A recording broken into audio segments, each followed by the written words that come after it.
할렐루야, 좋은 아침입니다. 오늘은 11월 5일 금요일입니다. 오늘도 함께 이 영상으로 또 말씀으로 하루를 여시는 여러분들의 삶 가운데 넘치는 하나님의 은혜와 평강이 함께 하시기를 기도하겠습니다. 오늘도 주님을 향한 간절한 마음, 또 사모하는 마음, 그리고 기대하는 마음으로 우리 함께 말씀 묵상하시겠습니다. 오늘 우리에게 주시는 하나님의 말씀은 욥기 19장 1절부터 20절까지 말씀입니다. 욥기 19장 1절부터 20절까지 말씀, 우리 먼저 함께 말씀 보시고 또 은혜 나누도록 하겠습니다. 욥이 대답하여 이르되 너희가 내 마음을 괴롭히며 말로 나를 짓부수기를 어느 때까지 하겠느냐. 너희가 10번이나 나를 학대하고도 부끄러워 아니하는구나. 비록 내게 허물이 있다 할지라도 그 허물이 내게만 있느냐. 너희가 참으로 나를 향하여 자만하며 내게 수치스러운 행위가 있다고 증언하려면 하려니와 하나님이 나를 억울하게 하시고 자기 그물로 나를 애워싸신 줄을 알아야 할지니라. 내가 폭행을 당한다고 부르짖으나 응답이 없고 도움을 간구하였으나 정의가 없구나. 그가 내 길을 막아 지나가지 못하게 하시고 내 앞길에 어둠을 두셨으며 나의 영광을 거두어 가시며 나의 관모를 머리에 벗기시고 사면으로 나를 헐으시니 나는 죽었구나. 내 희망을 나무 뽑듯 뽑으시고 나를 향하여 진노하시고 원수같이 보시는구나. 그 군대가 일제히 나와서 길을 도두고 나를 치며 내 장막을 둘러 진을 쳤구나. 나의 형제들이 나를 멀리 떠나게 하시니 나를 아는 모든 사람이 내게 낯선 사람이 되었구나. 내 친척은 나를 버렸으며 가까운 친지들은 나를 잊었구나. 내 집에 머물러 사는 자와 내 여종들은 나를 낯선 사람으로 여기니 내가 그들 앞에서 타국 사람이 되었구나. 내가 내 종을 불러도 대답하지 아니하니 내 입으로 그에게 간청하여야 하겠구나. 내 아내도 내 숨결을 싫어하며 내 허리의 자식들도 나를 가련하게 여기는구나. 어린 아이들까지 나를 업신여기고 내가 일어나면 나를 조롱하는구나. 나의 가까운 친구들이 나를 미워하며 내가 사랑하는 사람들이 돌이켜 나의 원수가 되었구나. 내 피부와 살이 뼈에 붙었고 남은 것은 겨우 잇몸뿐이로구나. 아멘. 아멘. 여러분, 욥의 고난에 대해서 다시 한번 생각해 볼까요? 모든 것이 평화롭고 모든 것이 예전과 다를 것 없는 그런 한 날, 욥을 향해 뛰어오는 욥의 종들이 있었습니다. 다른 사람들의 침략을 받아서 짐승을 빼앗기고 종들은 죽임을 당했습니다.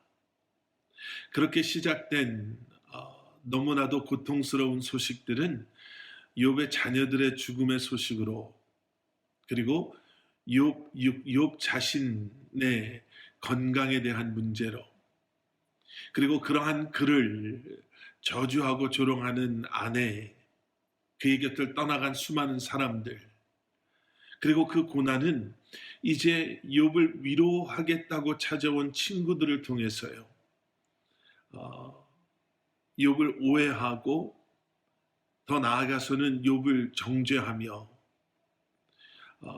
욥의 마음을 너무나도 힘들게 하는 욥의 세 친구들과의 대화로 연결이 되어집니다. 그리고 그 안에서 욥은 고백하죠. 모든 것이 다 힘들고 견뎌내기 어렵지만 지금 욥 자신을 너무나도 힘들게 하는 것은 하나님의 외면하심, 그리고 하나님께서 왜 자신에게 이러한 고난을 주시는지를 이해할 수 없음에서 오는 그러한 고난임을 욥은 고백합니다. 오늘 본문 말씀 욥기 19장의 말씀은 우리가 어제 함께 보았던 욥기 18장 빌닷이라는 욥의 친구의 두 번째 욥을 향한 그러한 정죄함이라고 해야 될까요? 욥을 향한 그러한 말 뒤에 욥이 이제 또 한 번 그에게 대답하는 그러한 대답이 기록되어져 있습니다. 좀 전에도 말씀드린 것처럼 말할 수 없는 고통 속에서 욥은 다시 한번 자신의 이러한 속상한 마음을, 억울한 마음을 빌닷에게 이제 쏟아놓고 있는 것이죠. 2절 말씀, 너희가 내 마음을 괴롭히며 말로 나를 짓부수기를 어느 때까지 하겠느냐. 욥은 짓부수다라는 표현을 사용합니다. 우리가 쉽게 이해할 수 있는 짓밟다라고도 이해할 수 있고요. 무너뜨리다, 부셔버리다, 아니면 좀 흔한 표현으로 가루로 만들어 버린다. 이렇게도 우리는 이해할 수 있을 것입니다. 그러니까 욥의 괴로움은 이렇게 너무나도 힘든, 그러니까 도대체 얼마나 오랫동안 내 말에는 귀 기울이지 아니하고 이미 이렇게 무너져 있는 나를 짓밟아야지 속이 시원합니까? 이렇게도 이해해 볼 수 있지 않겠습니까? 계속되어지는 3절에서는 욥은 이렇게 말합니다. 너희가 10번이나 나를 학대하고도 부끄러워 아니하는구나. 여기서 10번이라는 것은 숫자적인 개념보다는 이렇게 오랫동안 나를 힘들게 하고 학대하고 조롱하면서도 어떻게 그렇게 부끄러워하지 않을 수 있습니까? 4절 말씀, 내게 허물이 있다 할지라도 그 허물이 내게만 있는 것입니까?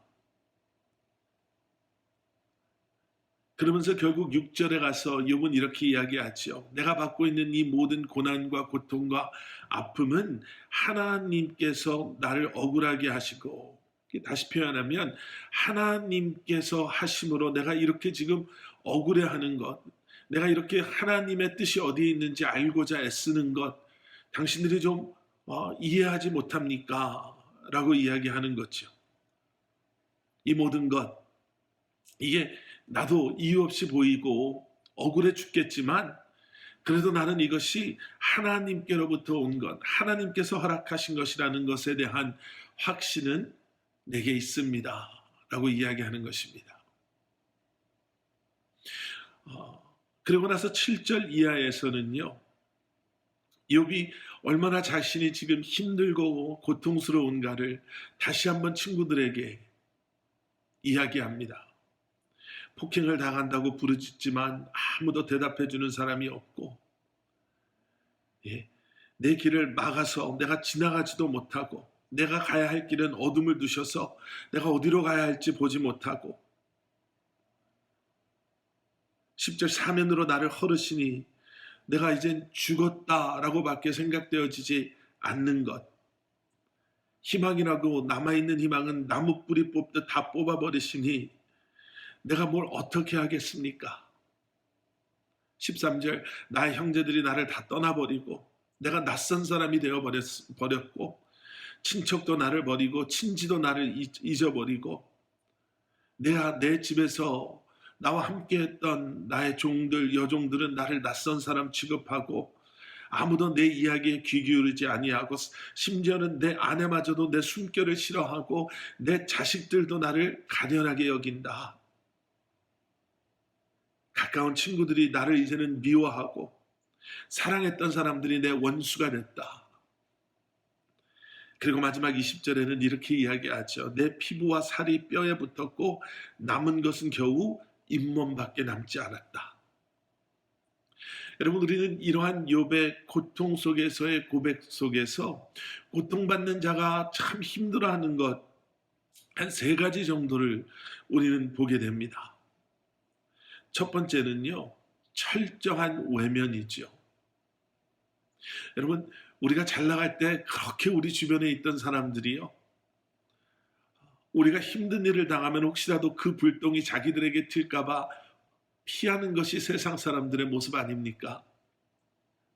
뭐라도 자신들에게 이익이 있어 보이면 그렇게 함께하고 함께하기를 기뻐하는 것처럼 하다가도 조금이라도 손해가 날 것 같으면 외면해버리는 것. 여러분, 그것이 세상 사람들의 흔히 말하는 관계, 세속적인 관계의 모습입니다. 고통 가운데 있을 때 그런 외면당함이 우리의 고통을 더 힘들게 하지요.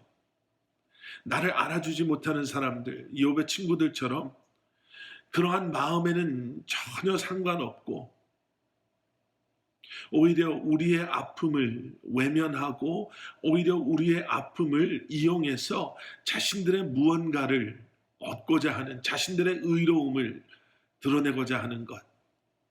그것이 고통받는 자의 아픔입니다. 두 번째는요, 억울함이죠. 억울함이죠. 욥이 말했던 것처럼 허물 없는 사람이 어디 있습니까? 근데 왜 나만 허물이 있는 것처럼? 여러분, 그것이 얼마나 우리에게는 참 힘들고 어렵고 또 우리를 얼마나 아프게 하는지 모릅니다.